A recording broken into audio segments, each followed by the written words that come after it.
Good afternoon.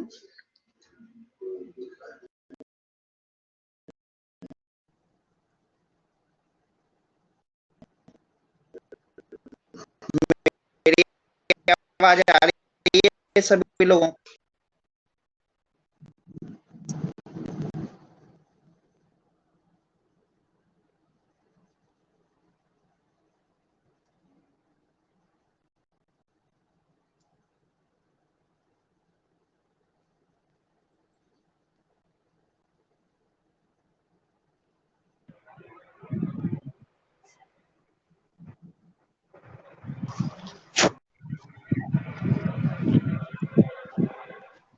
हाँ, आवाज आ रही है आप लोगों को? Yes sir. ठीक है, चलिए मैं आप लोगों को म्यूट करके टॉपिक स्टार्ट करते हैं।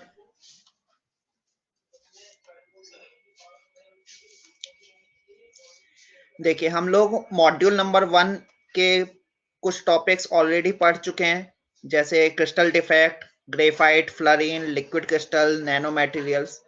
ये इस मॉड्यूल का चैप्टर नंबर 2 मान के हम लोग चल सकते हैं। चैप्टर नंबर 1 जो है वो एटॉमिक एंड मॉलिक्यूलर स्ट्रक्चर से रिलेटेड है, और इस चैप्टर के अंदर मेनली जो हमें पढ़ना है वो है मॉलिक्यूलर ऑर्बिटल थ्योरी, यानी एमओटी के पोस्टुलेट्स को हमें मेनली इसके अंदर कंसीडर करना है। मेटलिक बॉन्डिंग, यानी मेटल्स के अंदर किस तरह से बॉन्ड बनते हैं, ये एक टॉपिक रहेगा जिसे हम बैंड थ्योरी के नाम से भी जानते हैं। तो इस चैप्टर के अंदर एमओटी जो 12th में ऑलरेडी हम लोग पढ़ के आ चुके हैं, सीबीएसई बोर्ड, आईसीएसई बोर्ड के स्टूडेंट, और मेटलिक बॉन्डिंग भी हम लोग पढ़ चुके हैं। जो लोग सीबीएसई बोर्ड या आईसीएसई बोर्ड से नहीं भी हैं, उन लोगों ने भी वीबीटी तो पढ़ा ही है, यानी केमिकल बॉन्डिंग से रिलेटेड कोई ना कोई थ्योरी हम ऑलरेडी 12th में पढ़ के आए हुए हैं, तो उसी से रिलेटेड ये चैप्टर होने वाला है। अब सबसे पहले एक क्वेश्चन रेज होता है, व्हाट इज केमिकल बॉन्डिंग? तो केमिकल बॉन्ड क्या होता है? It is the attraction between atom, ion और molecule which enables the formation of chemical compound। यानी जब एटम्स के बीच बॉन्ड बनेगा तो मॉलिक्यूल बनेंगे, आयंस के बीच बॉन्ड बनेगा तब भी मॉलिक्यूल बनेंगे, और इस तरह से मॉलिक्यूल्स के बनने की वजह से केमिकल कंपाउंड का फॉर्मेशन कराते हैं, उन्हें हम केमिकल बॉन्ड बोलते हैं। तो हम लोगों ने जनरली किस किस तरह के केमिकल बॉन्ड्स को देखा है? First is covalent bond. Covalent bond किससे बनता है? By sharing of electron. दो एटम हैं, दोनों के अंदर इलेक्ट्रॉन्स हैं, उनको उन्होंने शेयर किया और उससे जो बॉन्ड बना उसे हम कोवलेंट बॉन्ड बोलते हैं। दूसरा टाइप ऑफ बॉन्ड है आयनिक बॉन्ड, जहां एक एटम पे पॉजिटिव चार्ज होता है, एक एटम पे नेगेटिव चार्ज आता है, यानी जिसके पास एक एक्सेस ऑफ इलेक्ट्रॉन है वो अपना इलेक्ट्रॉन दूसरे एटम को दे देगा, तो जिसके पास से इलेक्ट्रॉन गया है उस पे पॉजिटिव चार्ज आ जाता है और जिस पे रिसीव हुआ है वहां पे नेगेटिव चार्ज आ जाता है। यहाँ कुछ नेगेटिव जो चार्ज है वो ज्यादा दिखाई दे रहा है, ठीक है, लेकिन आप लोग समझ पा रहे होंगे मैं जो कहना चाह रहा हूँ।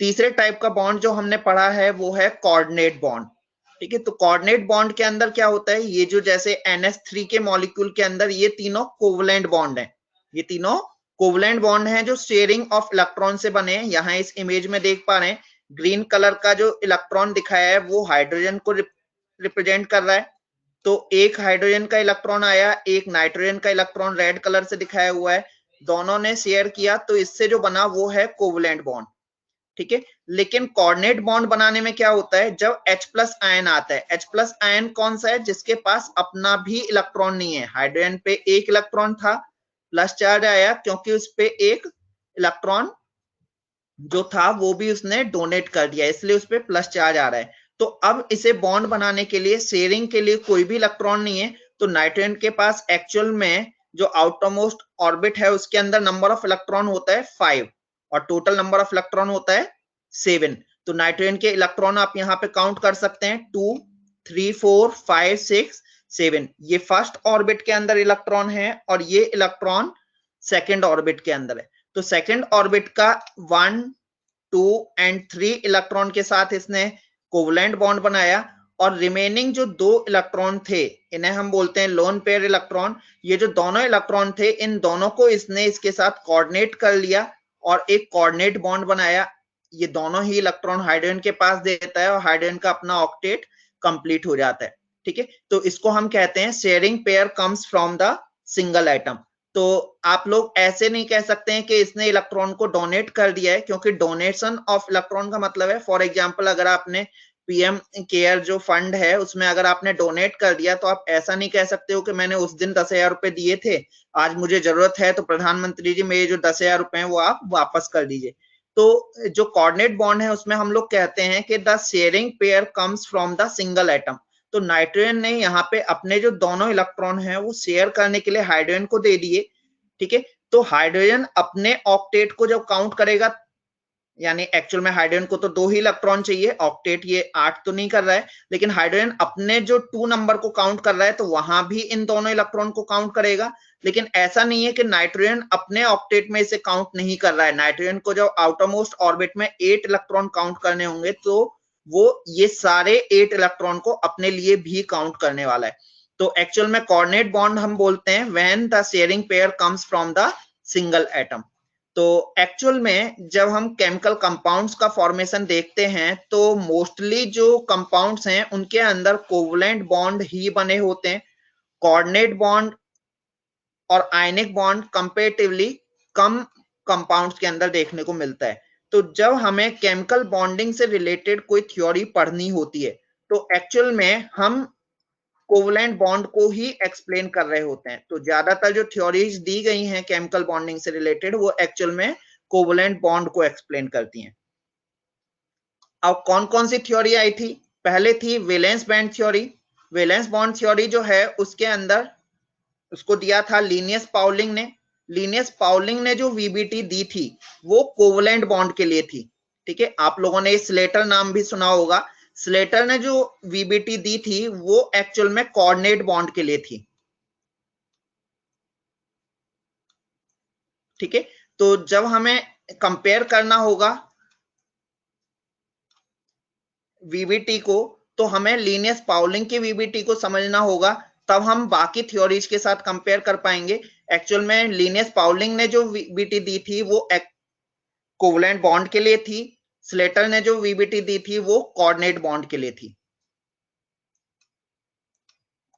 ठीक है, स्पेलिंग थोड़ा सा लिखने में प्रॉब्लम हो रही है।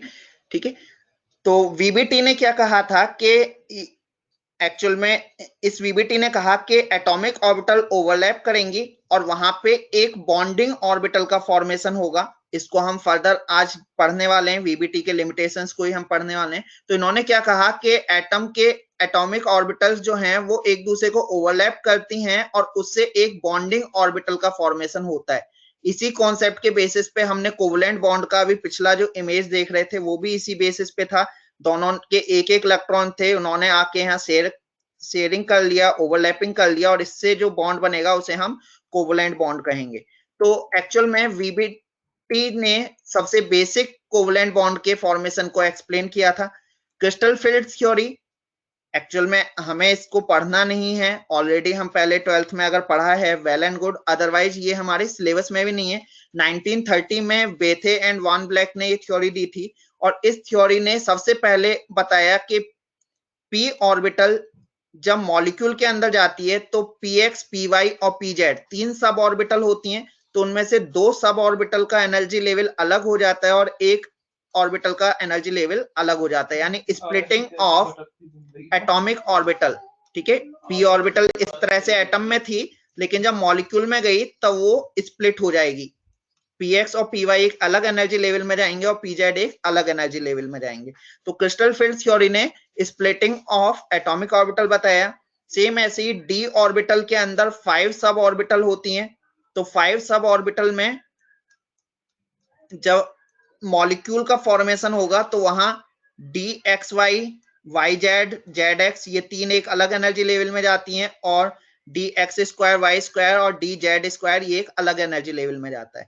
तो एक्चुअल में क्रिस्टल फील्ड थ्योरी ने स्प्लिटिंग ऑफ एटॉमिक ऑर्बिटल बताया था कि जब मॉलिक्यूल का फॉर्मेशन होगा तो एटॉमिक ऑर्बिटल्स स्प्लिट हो जाती हैं। ठीक है, मॉलिक्यूलर ऑर्बिटल थ्योरी जो हमारे सिलेबस में है, हुंड एंड मुलिकन ने दी थी, और इन्होंने कहा कि जब एटॉमिक ऑर्बिटल कंबाइन करती हैं तो मॉलिक्यूलर ऑर्बिटल का फॉर्मेशन होगा जहां एटॉमिक ऑर्बिटल अपनी आइडेंटिटी को लूज कर देते हैं। ठीक है, तो इसने अपनी थ्योरी तो कुछ इस तरह से दी। इस थ्योरी को हमें आज पढ़ना भी है, हमारे सिलेबस में भी है, तो बहुत ज्यादा टाइम मैं इस पे नहीं लेने वाला हूं। तो केवल आप इतना पढ़ेंगे, यहाँ मॉलिक्यूलर ऑर्बिटल बनेंगी जो एटॉमिक ऑर्बिटल के ओवरलैपिंग से बनेगी, और इस फॉर्मेशन में एटॉमिक ऑर्बिटल अपनी आइडेंटिटी को लूज कर देती हैं।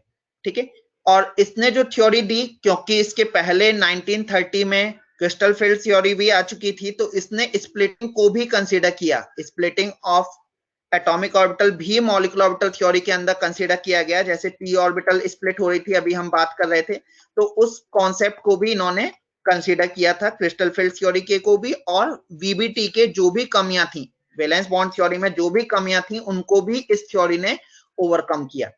इसके बाद केमिकल बॉन्डिंग से रिलेटेड एक थ्योरी आई थी, वो थी वेस्पर थ्योरी, जो नाइलॉन एंड गिलेस्पी ने 1939 में दी थी। और आपको याद आ रहा होगा कि एक्चुअल में NH3 का जो मॉलिक्यूल है उसका जो हाइब्रिडाइजेशन होता है वो sp2 हाइब्रिडाइजेशन है। sp2 हाइब्रिडाइजेशन के बेसिस पे इस मॉलिक्यूल को प्लेनर ट्रायंगुलर होना चाहिए, लेकिन इसका स्ट्रक्चर क्या होता है, पिरामिडिकल ट्रायंगुलर। ठीक है, ट्रायंगल तो यहां बनेगा, लेकिन नाइट्रोजन जो है वो ऐसे एक पिरामिड के शेप में ऊपर रहता है। तो ऐसा क्यों हो रहा है, क्योंकि जो लोन पेयर इलेक्ट्रॉन है ये इन कोवलेंट बॉन्ड को बनाने वाले इलेक्ट्रॉन को रिपेल करता है, जिसकी वजह से मॉलिक्यूल एक रिपल्सन को मिनिमाइज करने के लिए अपनी शेप को चेंज कर लेता है। यानी अगर ये प्लेनर ट्रायंगुलर रहते तो उस केस में रिपल्सन सबसे ज्यादा होता है इन इलेक्ट्रॉन का, तो इन्होंने क्या किया, ये तीनों हाइड्रोजन को नीचे की तरफ फोर्स कर दिया, तीनों बॉन्ड को थोड़ा नीचे की तरफ इंक्लाइन कर दिया, जिससे कि ये स्ट्रक्चर पिरामिडिकल ट्रायंगुलर में कन्वर्ट हो गया है, और इससे ये रिपल्सन मिनिमाइज हो जाता है। तो बहुत ज्यादा इन थ्योरीज के बारे में मुझे बात करने की जरूरत नहीं है, बैंड थ्योरी भी वेस्पर थ्योरी को बोलते थे। ठीक है, लेकिन हमारे लिए जो इंपॉर्टेंट है वो है मॉलिक्यूलर ऑर्बिटल थ्योरी। अब जब मॉलिक्यूलर ऑर्बिटल थ्योरी एग्जाम में आता है तो क्वेश्चन कई बार पूछा जाता है कि what are the limitations of VBT. अब वीबीटी के लिमिटेशंस हम क्यों पढ़ रहे हैं, क्योंकि अगर मैं आपसे कहूं कि वीबीटी एक ऐसी थ्योरी है जिसका लाइफ टाइम सबसे कम था, यानी अगर आप लोगों ने 12th में वीबीटी पढ़ी भी है तो अभी जो कॉन्सेप्ट मैं आपको बताऊंगा तो आपको लगेगा कि सर ने ये कॉन्सेप्ट सारे गलत बताए, क्योंकि इस थ्योरी के जो मेजर कॉन्सेप्ट थे, जिस कॉन्सेप्ट के बेसिस पे थ्योरी दी गई, वो थ्योरी विद इन 30 मिनट, जिस कॉन्फ्रेंस में इस थ्योरी को प्रपोज किया जा रहा था उसी कॉन्फ्रेंस में इस थ्योरी को डिस्कार्ड भी कर दिया गया। यानी इस थ्योरी का लाइफ टाइम अगर मैं यहाँ कैलकुलेट करना चाहूं तो हार्डली 1 आवर और 1.5 आवर तक ये थ्योरी चली, और उसी कॉन्सेप्ट को तुरंत डिस्कार्ड कर दिया गया। अब अगर ये थ्योरी इतनी ज्यादा खराब थी तो इस थ्योरी को हम क्यों पढ़ रहे हैं, क्यों हम इससे कंपेयर कर रहे हैं एमओटी को, तो उस कॉन्सेप्ट को हम अभी थोड़ी देर बाद अभी डिस्कशन करेंगे। तो अभी फिलहाल हम केवल इतना पढ़ रहे हैं कि वीबीटी जो थी वो लिनियस पाउलिंग ने 1928 में दी थी, और ये कोवलेंट बॉन्डिंग को एक्सप्लेन करती है। तो इस वीबीटी के पोस्टुलेट पढ़ते हैं पहले। लिनियस पाउलिंग ने कहा कि a covalent bond is formed between two atoms by overlapping of two half-filled atomic orbital, one from each atom। ठीक है, तो इन्होंने कहा कि कोवलेंट बॉन्ड कब बनेगा, जब दो half filled atomic orbital, hydrogen की एटॉमिक ऑर्बिटल 1s में एक ही इलेक्ट्रॉन है, यानी ये हाफ फिल्ड है, इधर वाले हाइड्रोजन की भी ऑर्बिटल में एक ही इलेक्ट्रॉन है, यानी ये भी हाफ फिल्ड है। तो जब ये दोनों ओवरलैप करेंगे तभी मॉलिक्यूल का फॉर्मेशन होगा। फर्स्ट पोस्टुलेट हमें समझ में आता है। ठीक है, दूसरा पॉइंट इन्होंने कहा the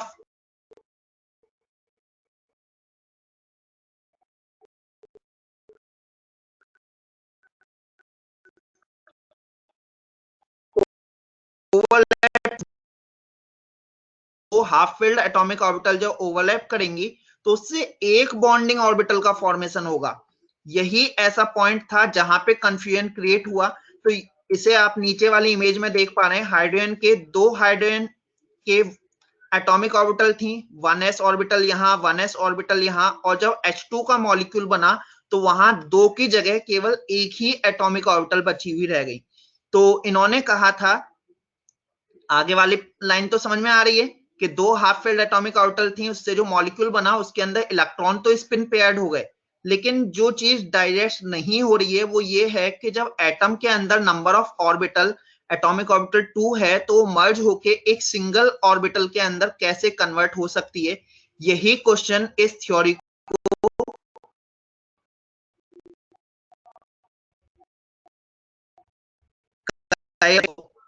the bonding orbital is the space between two atomic nuclei in which there is high probability to find electrons involved in the bond। तो फर्स्ट पॉइंट आपको समझ में आ रहा है कि दो एटॉमिक ऑर्बिटल के ओवरलैपिंग से मॉलिक्यूल का, दो एटॉमिक ऑर्बिटल ओवरलैप करेंगे, एक मॉलिक्यूल बनेगा, अंदर इलेक्ट्रॉन जो अभी तक स्पिन पेयर्ड नहीं थे वो इलेक्ट्रॉन स्पिन पेयर्ड हो जाएंगे। ठीक है, तीसरा पॉइंट कहता है कि बॉन्डिंग ऑर्बिटल है क्या। तो अब आप यहां पे मेरा एक कॉन्सेप्ट समझ पाएंगे, जब आपने कहा कि ओवरलैपिंग ऑफ एटॉमिक ऑर्बिटल हो रहा है तो ये इलेक्ट्रॉन, मान लीजिए ये जो इलेक्ट्रॉन है ये इस हाइड्रोजन को बिलोंग करता है, तो ये अपनी ऑर्बिट में इस तरह से रिवॉल्व करेगा, इस इलेक्ट्रॉन का रोटेशन ये होगा। ये जो इलेक्ट्रॉन है ये इस हाइड्रोजन करता है तो इसका रोटेशन कुछ इस तरह से होगा। ठीक है, दोनों इलेक्ट्रॉन अपने अपने न्यूक्लियस के अराउंड रिवॉल्व करते रहेंगे। अब ये जो स्पेस है, ये जो बीच का स्पेस है, यहां से लेके यहां और यहां से लेके यहां तक, तो इसे मैं एक इस तरह से स्क्वायर के अंदर, एक रेक्टेंगल के अंदर मैंने छोड़ी, जो जगह होगी यहां से लेके यहां तक एक ही इलेक्ट्रॉन रिवॉल्व कर रहा है, यहां से लेके यहां तक भी एक ही इलेक्ट्रॉन रिवॉल्व कर रहा है, लेकिन ये स्पेस ऐसा है जहां पे दो इलेक्ट्रॉन निकल कर जा रहे हैं। तो इन्होंने वही कहा, बॉन्डिंग ऑर्बिटल, इनके अकॉर्डिंग बॉन्डिंग ऑर्बिटल ये स्पेस है जहां पे इलेक्ट्रॉन के प्रेजेंट होने की प्रोबेबिलिटी हाई है। यानी अगर मैं यहां पे देखूंगा तो एक ही मिल सकता है, यहां पे देखूंगा तो एक ही इलेक्ट्रॉन मिल सकता है, लेकिन ये ऐसी जगह है जहां पे दो इलेक्ट्रॉन, आपको पता है इलेक्ट्रॉन लाइट की स्पीड से रिवॉल्व करते हैं, काफी तेज स्पीड से रिवॉल्व करते हैं, तो यहां पे प्रेजेंट होने की प्रोबेबिलिटी ज्यादा होगी। तो ये तीनों पॉइंट्स आपको समझ में आ रहे हैं। ठीक है, तो इन्होंने जो एक कमी रखी जो मुझे दिखाई दे रही है यहाँ पे, आप लोग भी समझ पा रहे होंगे कि दो हाफ फिल्ड एटॉमिक ऑर्बिटल के फॉर्मेशन से एक ही बॉन्डिंग ऑर्बिटल का फॉर्मेशन हो रहा है, इलेक्ट्रॉन स्पिन पेयर्ड हो जा रहे हैं। और आपको याद आ रहा होगा जो क्रिस्टल कोऑर्डिनेट कंपाउंड के लिए स्लेटर की जो वीबीटी थी उसके अंदर भी हमने यही पढ़ा है। ठीक है, जो एक होस्ट एटम होता है और एक डोनर एटम होता है, तो होस्ट एटम की ऑर्बिटल दिखाई देती है, डोनर एटम के इलेक्ट्रॉन केवल उसके अंदर आके फिल हो जाते हैं। आपको याद आ रहा होगा निकिल कार्बोनाइल NiCO4 का डायग्राम बनाते थे, FeCO का होल 5 का डायग्राम बनाते थे 12th में।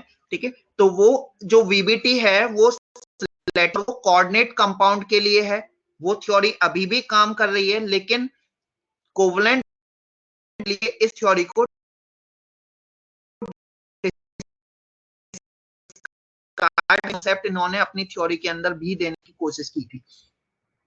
अब जैसे आप यहाँ पे H2O के मॉलिक्यूल को देख पा रहे हैं, तो H2O के मॉलिक्यूल में ये ऑक्सीजन के एटॉमिक ऑर्बिटल्स हैं, ये सारी ऑक्सीजन के एटॉमिक ऑर्बिटल हैं।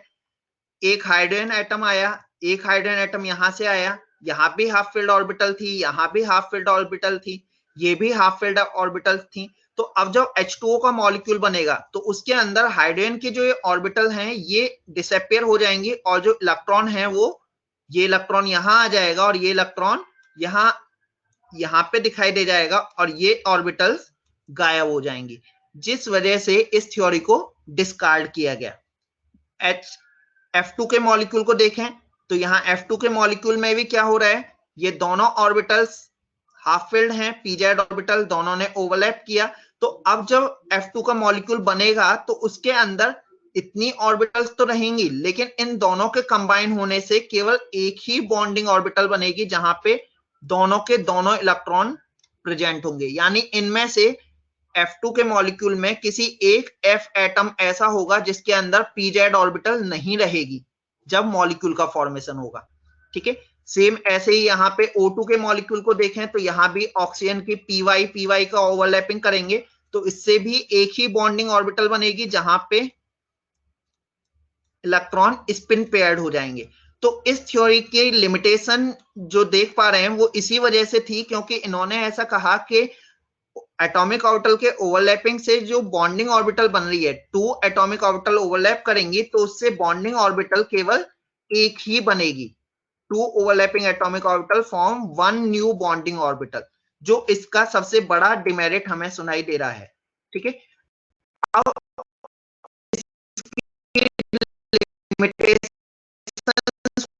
को हम समझने के लिए एक एग्जांपल ले रहे हैं। फॉर मीथेन में इसकी वैलेंसी 4 होती है क्योंकि 2s का जो इलेक्ट्रॉन है वो जंप करके pz में चला जाता है।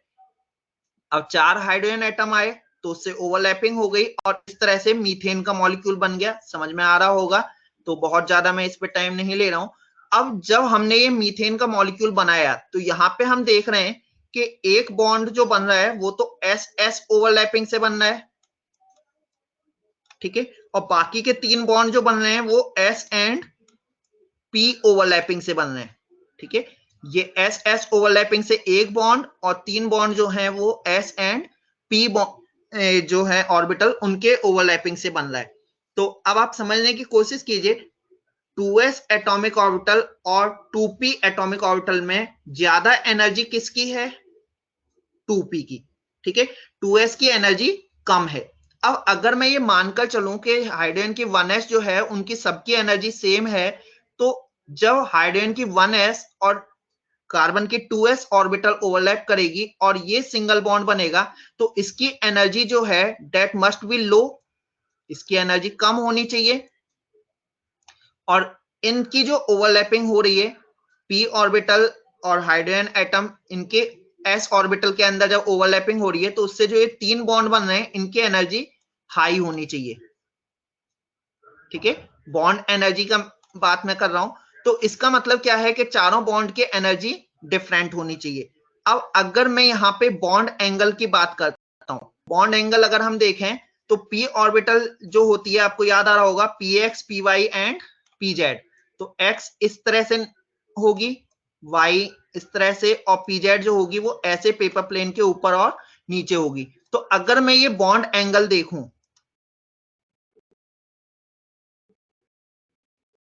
तो ये कितना है? It is 90 degree. ठीक है, pz का अगर मैं देखूं बॉन्ड एंगल वो भी 90 डिग्री है। तो इन तीनों बॉन्ड का जो बॉन्ड एंगल है वो कितना होना चाहिए? 90 डिग्री। लेकिन आप सभी को याद आ रहा है कि मीथेन के मॉलिक्यूल में जो चारों बॉन्ड हैं सभी का बॉन्ड एंगल सेम होता है, सभी की बॉन्ड एनर्जी भी सेम होती है। तो इस थ्योरी ने, अगर हम ये मान भी लेते उस कॉन्फ्रेंस में, पहला तो क्वेश्चन यही रेज हुआ था कि सर आप ऐसा कैसे कह रहे हैं कि 2 एटॉमिक ऑर्बिटल कंबाइन कर रही हैं तो उससे एक सिंगल बॉन्डिंग ऑर्बिटल का फॉर्मेशन होगा। अगर उस पॉइंट को डाइजेस्ट कर भी दिया जाए तो उनसे यही कहा गया कि आप मीथेन का मॉलिक्यूल जो है उसे आप एक्सप्लेन करके दिखाइए कि इसका फॉर्मेशन कैसे होगा। तो उन्होंने इसी तरह से मीथेन के मॉलिक्यूल को बनाया। अब मीथेन के मॉलिक्यूल की जो रियल प्रॉपर्टीज थी, ऑब्जर्व प्रॉपर्टीज थी, वो ऑलरेडी पता थी। जैसे रियलिटी क्या थी कि चारों बॉन्ड जो हैं उन चारों बॉन्ड की बॉन्ड लेंथ भी सेम है और उनकी बॉन्ड एनर्जी भी सेम है। चारों बॉन्ड जो हैं उनके बॉन्ड एंगल सेम ही है, 109 डिग्री 28 मिनट। आप लोग पढ़ते होंगे 109 डिग्री 28 मिनट। ठीक है, तो इसे हम 28 मिनट को, जैसे 60 मिनट होते हैं 1 आवर के अंदर, तो सेम ऐसे ही जो 1 डिग्री है उसके अंदर 60 पॉइंट्स में डिग्री को बात करते हैं हम, तो उसमें से 28 को इन्होंने अप्रोक्सीमेटली 0.5 लिख दिया है। तो 109 डिग्री 28 मिनट ही बॉन्ड एंगल होता है। जबकि ये थ्योरी क्या कहती है कि 3 हाइड्रोजन जो s और p ऑर्बिटल के ओवरलैपिंग से बन रहे हैं उनका बॉन्ड एंगल 90 डिग्री होना चाहिए, और s जो बॉन्ड है उसका एंगल अगर हम ज्योमेट्रिकली इसे अरेंज करें तो वो 135 डिग्री होना चाहिए बाकी के तीनों बॉन्ड से। ऐसा इस थ्योरी ने कहा, जहां देख पा रहे हैं इस थ्योरी के एंगल ऐसे होने चाहिए, ये 90 डिग्री पे होंगे ये तीनों, और ये जो बॉन्ड है ये इन तीनों से 135 डिग्री के एंगल पे रहेगा। तो एक्चुअल जो रियलिटी थी वो ये थी कि चारों बॉन्ड भी सेम एनर्जी के हैं, सेम लेंथ के हैं, यहाँ बॉन्ड एंगल भी चारों का सेम है, लेकिन ये थ्योरी इससे डिफरेंट एक्सपेक्टेशन कर रही थी, जो प्रिडिक्शन दे रही थी, जो ये एक्सप्लेनेशन दे रही थी वो इससे डिफरेंट था, तो इसलिए इस थ्योरी को डिस्कार्ड कर दिया गया। अब पहला क्वेश्चन जो मैंने आपसे बोला था कि ऐसा क्यों हम कर रहे हैं कि जब ये थ्योरी इतनी ज्यादा बेकार थी जिसे कुछ ही आवर्स के अंदर डिस्कार्ड कर दिया गया, तो हमें ये थ्योरी पढ़ने की जरूरत क्यों है, और हम लोगों ने 12th में जो थ्योरी पढ़ी है वो कौन सी थ्योरी पढ़ी है वीबीटी के नाम पे। तो ये पॉइंट आप लोग देख पा रहे हैं, यहां पे लिखा हुआ है, सो Linus Pauling has to modify to explain the observed properties of real molecule, then Pauling gives the concept of hybridization. याद आ रहा है सभी को हाइब्रिडाइजेशन? तो हाइब्रिडाइजेशन का जो कॉन्सेप्ट था वो भी लिनियस पाउलिंग ने ही दिया था 1932 में, और क्योंकि लिनियस पाउलिंग एक साइंटिस्ट थे और साइंटिस्ट को थोड़ा इंसल्टेड फील होता है, उन्हें इंसल्टेड फील हुआ कि मेरी इस थ्योरी को इतनी बुरी तरह से क्यों डिस्कार्ड कर दिया गया, तो इन्होंने जो कॉन्सेप्ट दिया उन्होंने उसे एक अलग थ्योरी के नाम पे नहीं दिया, उन्होंने कहा hybridization is the extension of VBT, यानी मेरी जो पुरानी थ्योरी आप लोगों ने डिस्कार्ड कर दी थी, मैं उसी थ्योरी का एक्सटेंशन लेकर आया हूं, और ये वही थ्योरी है जिसको मैं आगे आपको बताने जा रहा हूं। तो एक्चुअल में 1932 में ही एमओटी आई थी, ठीक है, मॉलिक्यूलर ऑर्बिटल थ्योरी आई थी, और जो एमओटी को देने वाले हुंड एंड मुलिकन थे उन्होंने पढ़ा था पहले के वो कॉन्सेप्ट पता थे कि क्यों वीबीटी को डिस्कार्ड कर दिया गया, लेकिन इन्होंने दी, उनके पास इतना टाइम नहीं था कि वो 1932 में जो हाइब्रिडाइजेशन के कॉन्सेप्ट आए थे उन्हें भी अपनी थ्योरी में इनकॉर्पोरेट कर पाए। तो आपको याद आ रहा होगा एमओटी के अंदर कोई भी हाइब्रिडाइजेशन का कॉन्सेप्ट नहीं था, हाइब्रिडाइजेशन के कॉन्सेप्ट को लेके बाद में 1939 के अंदर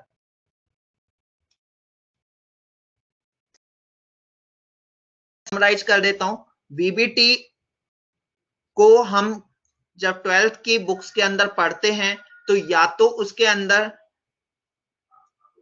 जो स्लेटर ने वीबीटी दी थी कोऑर्डिनेट बॉन्ड के लिए वो पढ़ाई जाती है, या वहां पे लिखा जाता है वीबीटी हेडिंग और उसके आगे दिया जाता है Linus Pauling gives the concept of hybridisation.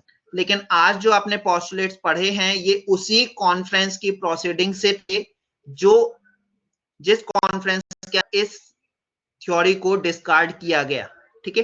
तो कहीं भी बुक से किसी भी इंटरनेट के रिसोर्स से आप लोग कंफ्यूज ना हो, ये जो कॉन्सेप्ट हैं ये उसी कॉन्फ्रेंस की प्रोसीडिंग के थे, जैसा उन्होंने लिखा था सेम टू सेम वही पॉइंट्स मैंने उठा के आपको दिखाए हैं, और इसी वजह से इस थ्योरी को डिस्कार्ड किया गया। वीबीटी इतनी ज्यादा फेमस क्यों है? क्योंकि इन्होंने हाइब्रिडाइजेशन का कॉन्सेप्ट दिया, और हाइब्रिडाइजेशन के कॉन्सेप्ट ने ये सारी प्रॉब्लम को सॉर्ट आउट कर दिया था। आपको याद आ रहा होगा हाइब्रिडाइजेशन के अंदर इन्होंने कहा था कि मॉलिक्यूल के फॉर्मेशन में एटॉमिक ऑर्बिटल कंबाइन करती हैं और सेम एनर्जी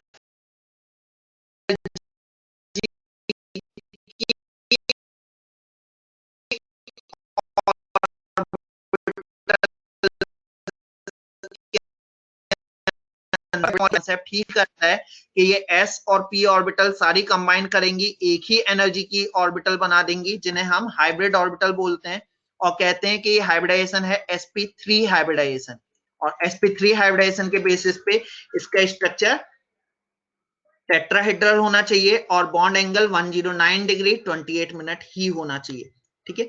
तो इतना वीबीटी के लिमिटेशंस में था। आगे मॉलिक्यूलर ऑर्बिटल थ्योरी के पोस्टुलेट्स हम लोग कल स्टार्ट करेंगे, लेकिन थोड़ा सा कॉन्सेप्ट मैं आपको समराइज करना चाह रहा हूं, उसे आप समझ लेंगे। 1932 में हुंड एंड मुलिकन ने MOT दी थी। इन्होंने केमिकल बॉन्ड को भी एक्सप्लेन किया, इसके थ्रू बॉन्ड स्ट्रेंथ को भी एक्सप्लेन किया और मैग्नेटिक बिहेवियर ऑफ मॉलिक्यूल को भी एक्सप्लेन किया। अभी तक की जो थ्योरी थी वो केवल केमिकल बॉन्डिंग को एक्सप्लेन कर पा रही थी।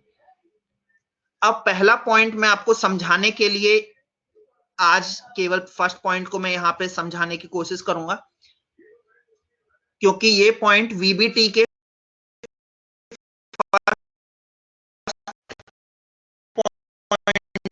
of combining atom overlap to form new orbital called molecular orbital.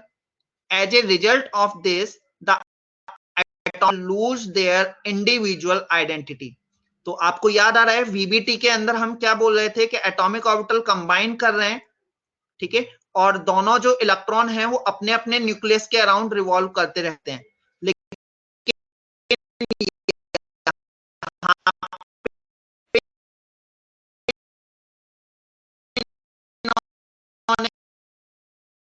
है कि ये जो फर्स्ट एटम का इलेक्ट्रॉन है और ये इस एटम का इलेक्ट्रॉन है, ये दोनों इलेक्ट्रॉन अपनी आइडेंटिटी को भूल जाते हैं कि ये इस न्यूक्लियस का पार्ट थे या न्यूक्लियस का पार्ट थे, और अब वो न्यूक्लियस दोनों ही न्यूक्लियस के अराउंड रिवॉल्व करना शुरू कर देते हैं। तो यहां जो रोटेशन होगा, जो इलेक्ट्रॉन का रोटेशन होगा, वो हर इलेक्ट्रॉन दोनों न्यूक्लियस के अराउंड रिवॉल्व करेगा, एटम ए और बी के। तो जैसा हमने VBT के अंदर पढ़ा था, वो दोनों इलेक्ट्रॉन अपने ही न्यूक्लियस के अराउंड रिवॉल्व कर रहे थे, लेकिन यहाँ पे इलेक्ट्रॉन जो हैं वो